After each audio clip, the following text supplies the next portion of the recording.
What's up, welcome. Aujourd'hui, bienvenue à tous. Aujourd'hui, on configure un lab avec trois routeurs en série et trois réseaux LAN distincts. Le but, c'est quoi? C'est de faire communiquer toutes ces machines de bout en bout sans écrire une seule route statique. Précédemment, nous avons eu à configurer les routes statiques et les routes statiques, ce sont les routes énoncées manuellement au routeur. Et nous avons dit, plus le réseau grandit, plus ça devient galère. Imaginez, vous avez un réseau avec 50 routeurs, vous allez configurer 50 fois des routes statiques, mais non, RIP est là pour tout gérer. Ok. Pour ça, on va déployer le protocole de routage dynamique RIP V2 en moins de 10 minutes. RIP, concrètement, c'est quoi? RIP pour Routing Information Protocol, c'est un protocole de routage hyper simple.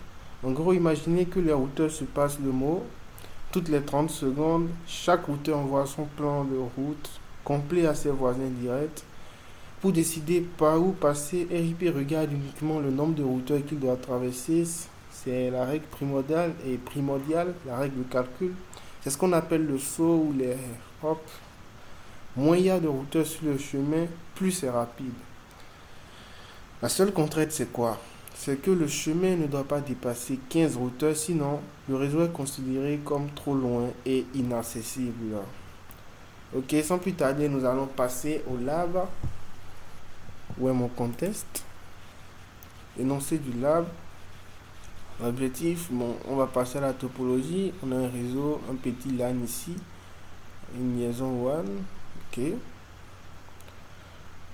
Réseau locaux. Pour les liaisons entre R1 et R2, nous allons utiliser. Ok. Ok. On y va. Bon, je prends mon switch 1941.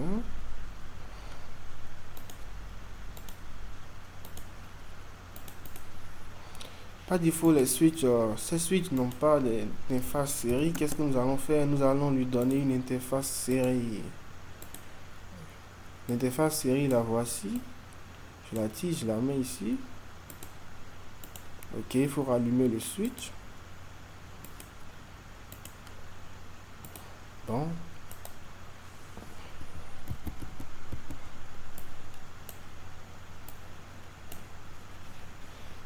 Je vais dupliquer mes équipements.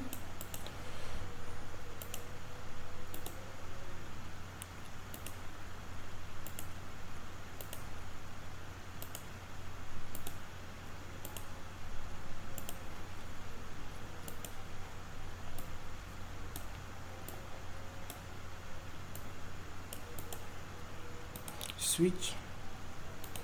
On ira très vite. Qu'est-ce que tu me fous là?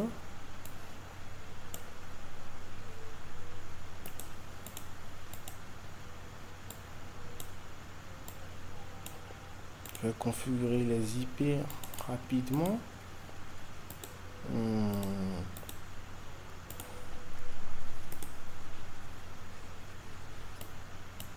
Slash 24, ok.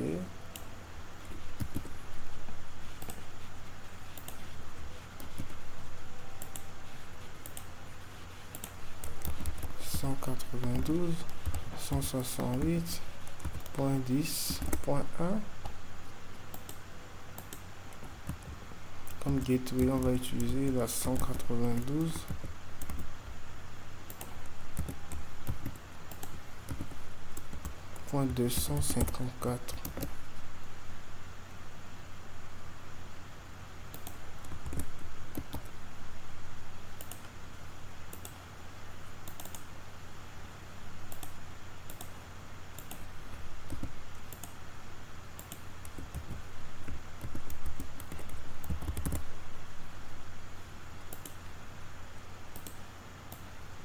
Je duplique pour faciliter.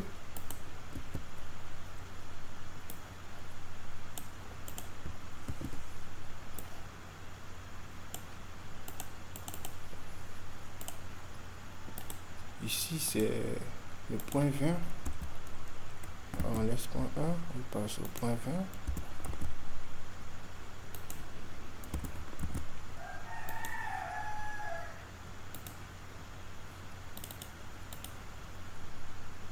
Non.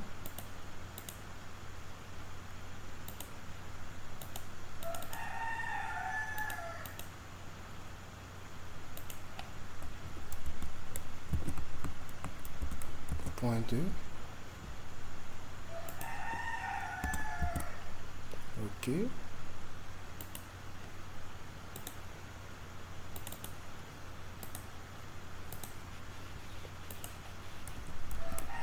Trente.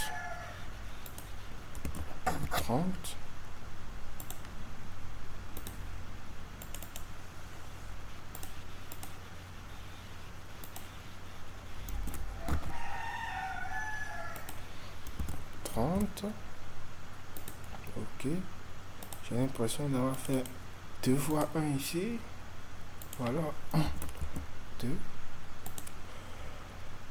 OK. Nous allons passer à la liaison.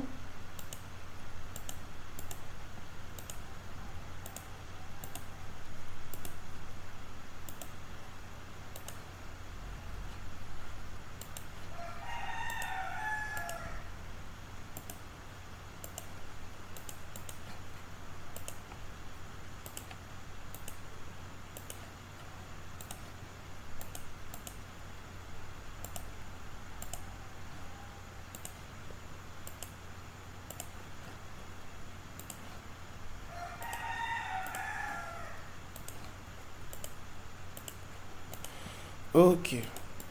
Sans plus tarder, passons à la configuration proprement dite. No. Enable. Conf T.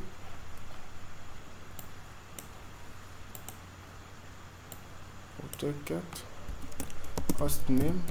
Mais moi, je mets R1. Je fais interface. Ici, Ethernet 0/1. Je fais IP. Adresse 92.168.255.255.255.0 et je fais no shutdown. Ok, la liaison s'allume, elle est bonne. Je fais un exit. Je fais IP et je fais interface serial 0 1 0. OK. Je fais IP adresse 10.0. On a un /30 ici. OK. 10.0.0.1. Le masque, ça va faire 255.255.252. OK. Non, shutdown. OK. On n'oublie pas de sauvegarder.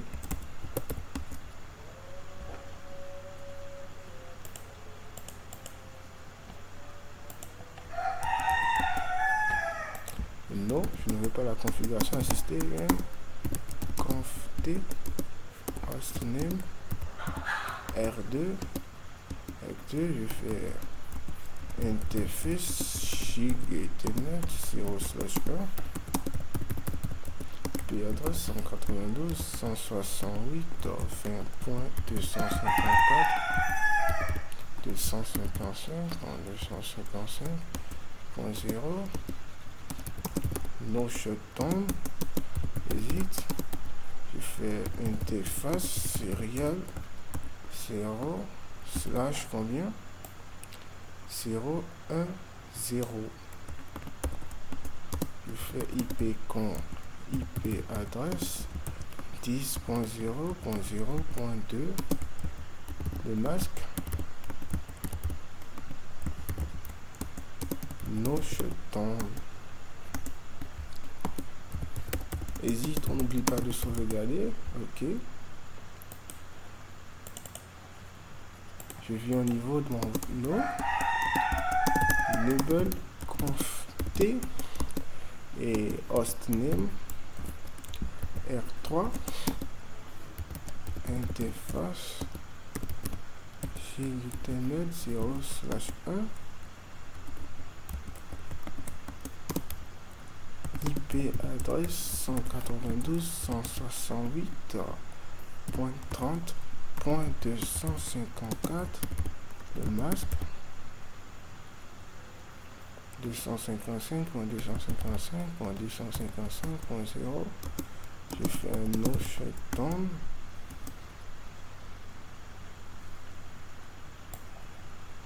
Ok. Je fais exit. Interface serial. Cette fois-ci, c'est combien? Serial 011.0.1.1. IP adresse. Et cette fois-ci, dans notre contexte, c'est 10. Ok. Je lui donne 0.6. Le masque 252. Je fais un no shutdown. Exit. On n'oublie pas de sauvegarder. Ok. Maintenant ici le lien est toujours rouge. Ok, j'avais pas configuré cette interface. Ok. Interface serial 0/1/1. IP adresse 110.0.0. L'autre avec le point 6. Je prends point 5 ici. 255.255.200.252. No SH. Exit. To right. Ok. Maintenant, par défaut, on verra que nos équipements ne pourront pas se pinguer.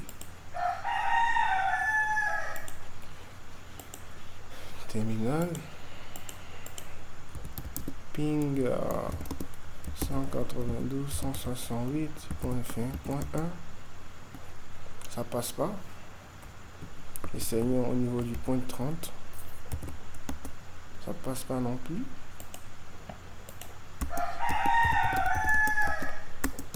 Show IP route. Vous voyez ici, par défaut, on remarque que le réseau ne connaît pas les autres réseaux en fait. Donc, nous allons utiliser le protocole RIP pour faire connaître à chaque routeur ses voisins afin qu'ils puissent connaître les destinations possibles et que nos pings puissent passer entre nos trois LAN, ici. Ok, allons-y. Bon, je vais utiliser une autre technique. Ok, je vais vous montrer quelque chose. Routeur RIP. Je fais version 2. No auto summary.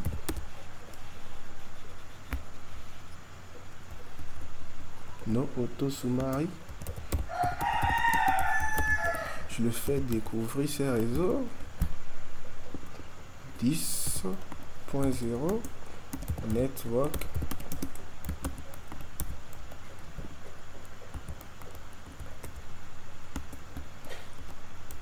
Je dis exit to right. Ça c'est pour le routeur R1. Maintenant routeur 2.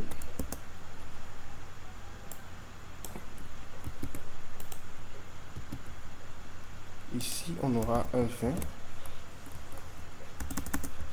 Routeur 3.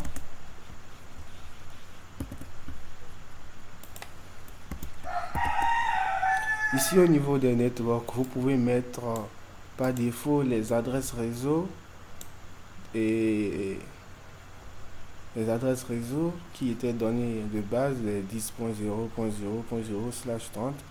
Mais tout compte fait, quand on utilise ça, il va englober tous les réseaux et les sous-réseaux. Donc ici, il va partir de /8 et on englobe ça en fait, c'est pour dire découvre tous les réseaux commençant par 10. Donc, appliquons cette configuration. Routeur. Regardez comment je vais faire. On a conf t. Je fais un past. Ok. Même chose au niveau. du routeur 2.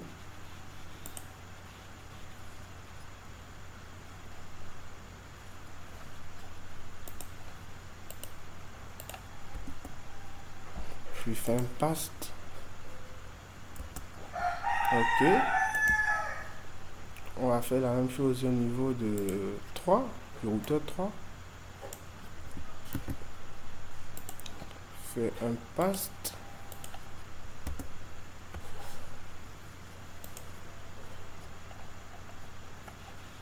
Ok. Vérifions nos tables d'adressage. Je fais exit. Je sors. Show. IP. Route. Vous voyez R. Ok. Donc nos réseaux sont connus maintenant. On a le réseau 10.4 qui a été découvert. Ok. Retestons nos pings. Hop, je renvoie. Marche. Passe. En temps normal, il est censé passer présentement. Et qu'est-ce timeout? Ok, il passe. Testons au niveau du troisième routeur si le ping passera. 192.168 contre 30.1. Ok, ça passe. Tout est carré, c'est bon. Donc voilà comment le protocole RIP se configure. Et merci d'avoir suivi cette vidéo. Et cliquez, partagez la vidéo, abonnez-vous. On se retrouve très prochainement pour une prochaine vidéo sur le routage OSPF qui est celui utilisé en entreprise. Vous avez dit RIP est bon, mais il est vraiment limité. On utilise plutôt OSPF qui est plus dynamique et plus rapide que RIP. Donc, ne manquez pas la prochaine vidéo. On se retrouve très prochainement. Donc, ne manquez pas la prochaine vidéo. Stop.